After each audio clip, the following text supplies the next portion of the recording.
There we go, yeah. Rocking and rolling, feeling alive. 75 to 80 feet total distance for these guys. 30 feet up in the air. Now, on this setup, in particular, guys, this is one of the better setups you might ever be able to see in freestyle. You've actually put two landing ramps together. Two landing ramps together. As these guys are starting to warm up and feel the flow. Can we make a little noise out there?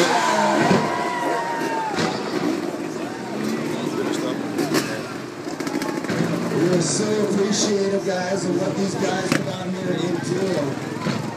And some of these tricks are amazing. You guys want to hear a few names of these tricks? Yeah, let's get it pumped up. Right there. A textbook rip by Dustin.